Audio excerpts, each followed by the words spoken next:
ಇಂಥ ಅದ್ಭುತನ ನಾನು ನಮ್ಮ ಗ್ರೂಪರಲ್ಲೇ ಇವತ್ತೇ ಫಸ್ಟ್ ನೋಡ್ತಿರೋದು. ಯಾಕೆ ಅಂತ ಹೇಳ್ತೀನಿ ನೋಡಿ. ಪ್ರಬಳ ನಮಸ್ಕಾರ ಏನ್ ಸಮಾಚಾರ. ಇವತ್ತು ಕೊನೆ ಶ್ರಾವಣ ಶನಿವಾರ ಆಗಿದ್ದರಿಂದ ನಾನು ಊಟ ಮಾಡ್ತಿದ್ದೆ. ನಮ್ಮ ಚಡ್ಡಿ ಚಿಕ್ಕ ಹೋಗಿ ಗೋವಿಂದನಿಕ್ಕ ಬಂದ. ಡೈಲಿ ಥರನೇ ನಾನು ನನ್ನ ಲಾರ್ಡ್ ಸ್ಪ್ಲೆಂಡರ್ ತಗೊಂಡು ನಾನು ಕೆಲಸಕ್ಕೆ ಅಂತ ಹೊರಟೆ. ಇವತ್ತು ಕೆಲಸ ಮಾಡ್ತಿದ್ದ ಬಿಲ್ಡಿಂಗ್ ಇದೆ ನೋಡಿ. ನಾಳೆ ಗೃಹಪ್ರವೇಶ ಅಂತ ಅರ್ಜೆಂಟು ಅಂದರು.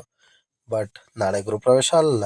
ಏನೇ ಆದರೂ ನಮ್ಮ ಕೆಲಸ ನಾವು ಮಾಡಲೇಬೇಕು. ಆಲ್ರೆಡಿ ಕೆಳಗಡೆ ವೈರಿಂಗ್ ಎಲ್ಲ ನಾವು ಮಾಡ್ಕೊಂಡು ಮೇಲ್ಗಡೆ ಬಂದಿದ್ವಿ. ಈ ರೂಮಲ್ಲಿ ವೈರಿಂಗ್ ಅವ್ರು ಮಾಡಿದರು. ಇಲ್ಲಿ ನೋಡ್ರಿ, ಇದೇ ನಮ್ಮ ಅದ್ಭುತ. ಏಕೆಂದರೆ ನಮ್ಮ ಅಣ್ಣ ಇವತ್ತೇ ಫಸ್ಟ್ ಡಿ ಬಿ ಡ್ರೆಸ್ಸಿಂಗ್ ಮಾಡ್ತಾ ಇರೋದು.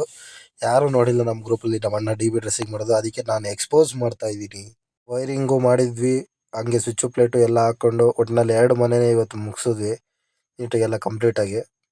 ಯಾಕೆ ಎಕ್ಸ್ಪೋಸ್ ಮಾಡ್ತಿದ್ದೀನಿ ಅಂದರೆ ನಮ್ಮ ಅಣ್ಣ ಡಿ ಬಿ ಡ್ರೆಸ್ಸಿಂಗ್ ಎಲ್ಲೂ ಮಾಡೋದೇ ಇಲ್ಲ, ಎಲ್ಲೋದ್ರೂ ಅಷ್ಟೇ. ಅದಕ್ಕೋಸ್ಕರನೇ ಎಕ್ಸ್ಪೋಸ್ ಮಾಡ್ತಾ ಇರೋದು. ಆಲ್ರೆಡಿ ಟೈಮ್ ಆಗಿತ್ತು, ನಾವು ಮನೆಗೆ ಹೊಡೋಣ ಅಂತ ಟೀ ಕೊಡ್ಕೊಂಡು ಹೊರಟ್ವಿ.